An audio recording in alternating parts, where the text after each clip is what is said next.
Hey everybody, my name is Eric and welcome to class. Well, not really.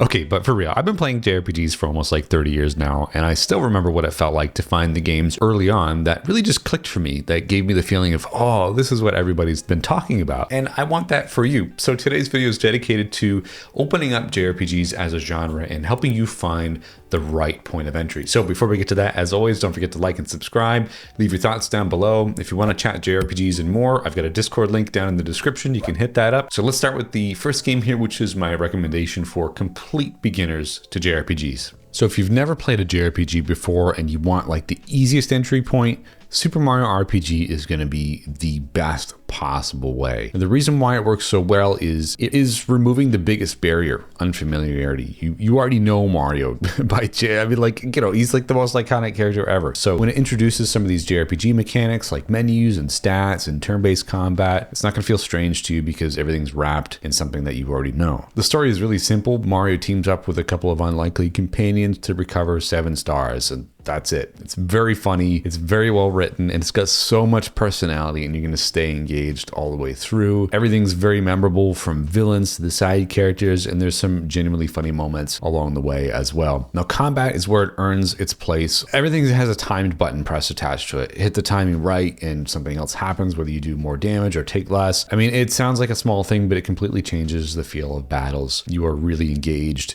with what's happening on screen, and that's exactly what you're going to need if you're a newcomer to this. You want to be stuck into this world and feeling like what you're doing actually contributes to that. And it's not really long either. I mean, it's around 15 to 20 hours. The Switch remake is what I would recommend to you if you don't want to get the original Super Nintendo version. It's beautiful, adds some quality of life improvements that just makes it a wonderful package. If you're starting from zero, start here. Speaking of Super Nintendo games, let's go all the way back to Final Fantasy Mystic Quest, because a lot of people call this baby's first Final Fantasy, and that's why I'm putting it on here. This game was specifically designed to make RPG mechanics less intimidating for players who'd never touched something like this before. It's very simple, doesn't throw a lot of stuff at you here, it just tells you exactly where to go next for the most part. There's no getting lost, it holds your hand, and for a complete beginner, that is not a criticism, that is exactly the point. The story is pretty straightforward. You're a young warrior tasked with restoring the world. That's it. Nothing groundbreaking, but it works. The bosses are memorable enough to give you a sense of progression, and the game is paced in a way that keeps things moving. And a lot of longtime fans look down on it. I just played this for the first time a couple of weeks ago. I understand it, but for a complete beginner, that simplicity is really what makes this a strong recommendation. You're not playing this to like have your hair blown off. You're playing this to understand what some foundational things are, like magic points, why do you equip gear, how boss fights work. You know, I've finished this, and then every other JRPG you play going forward is going to make a lot more sense. So yes, this is why you want to play this, just to understand how these things work. It's not the best game ever, but I would still recommend it.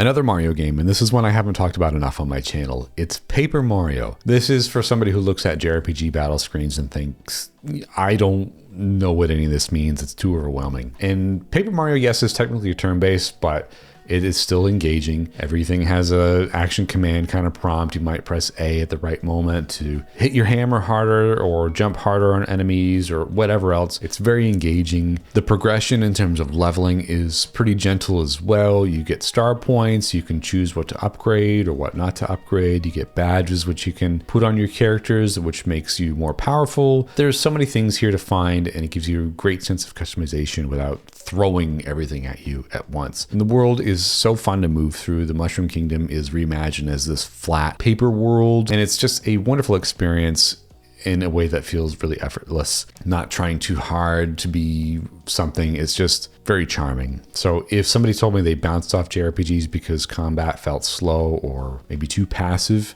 this is what I'd recommend for you. Now, if you're somebody who wants a modern game with classic inspiration, Sea of Stars is what I would recommend for you. It has all the charm and structure of those classic games, pretty much that I've mentioned before. The towns, the world map, the party-based combat, but with some modern quality of life stuff. The combat is a little bit more engaging and a little bit more puzzle-like, but it's very intuitive and easy to understand. You have 3 party members to work with, and learning how to combine their abilities is very satisfying with the combat. It's honestly one of the best, it probably is the best part of the game, to be honest with you. And the world is gorgeous. Some of the best pixel art I've seen. Everything just feels alive depending on the time of the day that you're playing in the game. I mean, there are some darker areas, some more lighter areas. It's a gorgeous game. And the story is pretty engaging as well. It wasn't the best thing I've ever played, but it's an easy recommendation for somebody who's maybe new to the genre as well. And it's designed by people who understand exactly what can make a JRPG feel intimidating. And I really feel like the devs here consciously smoothed out all the stuff that is maybe a little bit hard to swallow. No random encounters, no punishing difficulty spikes. It's just a really well-made adventure that respects your time and looks gorgeous doing it. If you're somebody who doesn't need a game to be mechanically deep to get hooked, you want a good story, you want to care about the world, Ni no Kuni is for you. If you're familiar with movies like My Neighbor Totoro or Spirited Away or Howl's Moving Castle or Kiki's Delivery Service, classic Japanese animation films, Studio Ghibli was involved in the making of this game, and you can feel that straight away. It feels like playing a Ghibli film, and it's just as good as it gets. The story is a great tale of a boy named Oliver who something happens to him and then he discovers some other things, and I'm going to leave it there because the opening hour really just had a hook in me that I didn't expect. I actually previewed Ni no Kuni when it first released back in 2013. I looked a lot different then, a lot younger. Don't ask me about the facial hair. I wouldn't do that again. And I would certainly love to have my hairline back, but whatever, that's not what we're talking about. Ni no Kuni hit a lot harder than I expected from a game like this, and it really commits to it in a way that a lot of JRPGs don't. Mechanically, yes, it's similar turn-based kind of stuff. You can command a set of creatures that you recruit, and it's very approachable. It has enough depth to stay interesting. I would say this is for somebody who needs to be emotionally invested before really just digging into the mechanics. This game is going to be the game for you if you like to feel something. Now hang on, before we talk any more JRPG recommendations, don't forget to hit that subscribe button because almost 85% of the people that watch my channel on the regular aren't subscribed. So if you would like to be more informed with top 10s, discussion lists, retrospectives, reviews, I would love to have you here each and every week with each and every video. So let's get back to another recommendation that you might really love.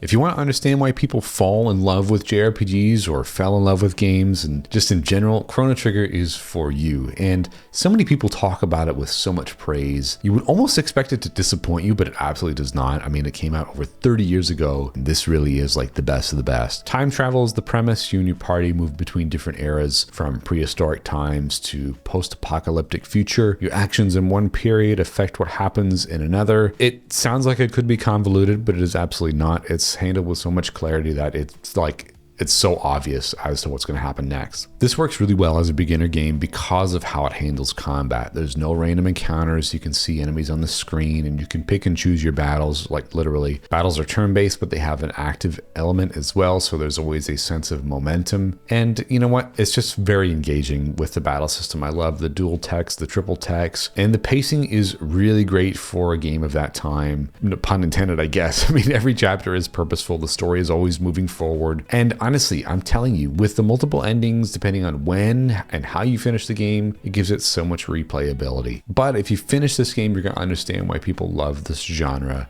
so much. I highly recommend this game. It's one of my favorite games ever.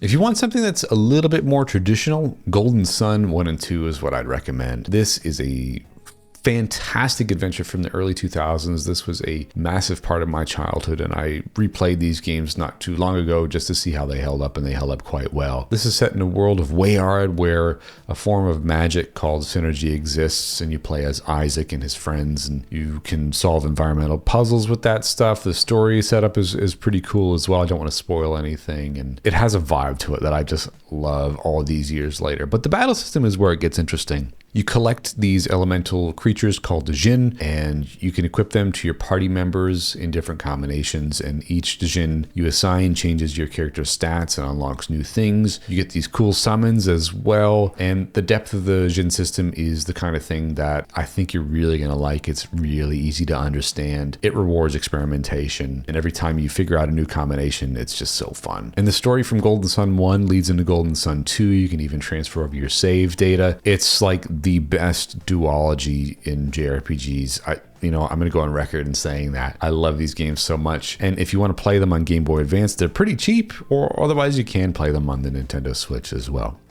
If you want to experience the foundations of JRPGs in a modern package, get Dragon Quest I and II HD Remake and then Dragon Quest III HD 2D Remake, 2 separate games there. First game came out in 1986, of course, and so much of what we take for granted in the genre, like exploring towns, talking to villagers for clues, building a party, leveling up, all started with Dragon Quest. And these HD 2D remakes are the best possible version of those games. Dragon Quest I is pretty short and lean. Dragon Quest II expands on some things because in Dragon Quest I you're playing as one person, but 2 you're playing as 4 people in the HD2D remake. And then Dragon Quest III is where it introduces job classes and customizing your party roles. So all of these 3 games are really wonderful, and the HD2D presentation makes all 3 feel really modern and inviting. I love the HD 2D stuff. I talk about it quite a lot, and it has so much quality of life stuff here. You can play on easy, you never die in battle. It's just a really great and effective way to kind of dip yourself into the world of JRPGs without it feeling super overwhelming. So if you want to understand not just how to play JRPGs, but why they exist in the way they do, this trilogy of games is the obvious way to go.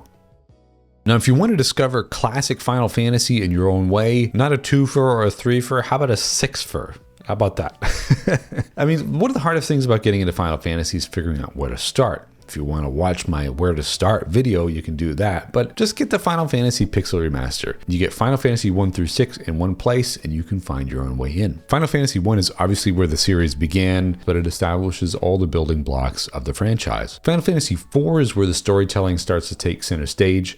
It has a proper cast, dramatic character events, and a pace that keeps you going forward. But Final Fantasy VI is where everything reaches its peak. It's got a huge ensemble cast, a villain who genuinely could unsettle you, and a second act that restructures the game in a way that feels bold even now, 30 years later. So my starting point recommendation is Final Fantasy IV, and then once you enjoy that and love that, go to 6. And then if you want to understand the series from the ground up, go back through 1, 2, 3, and then 5. I mean, there's really no wrong answer. The collection is designed to let you explore. I mean, these games are beautiful, honestly, with the pixel remasters. I love these games. The rearranged soundtracks. You can get it on PS4, Switch, all that stuff. It's on Steam. There's not a bad entry point, and you get a lot of bang for buck.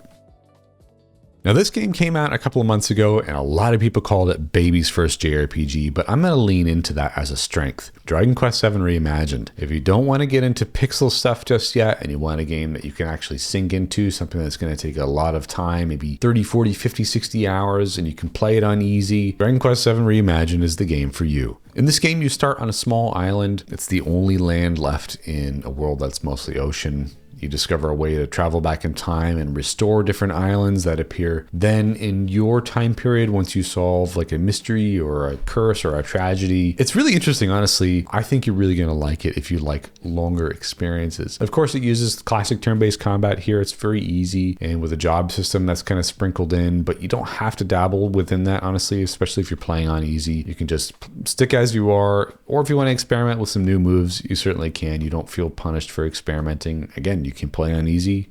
It's going to be a great experience. And honestly, this game is gorgeous to look at. You can get it on most modern consoles. I would highly recommend this game. I know a lot of die-hard Dragon Quest veterans trashed this game, said it was too easy, but you know what? This is exactly why I'm recommending it. I think you're going to love it if you want something that has some modern appeal and looks kind of modern as well.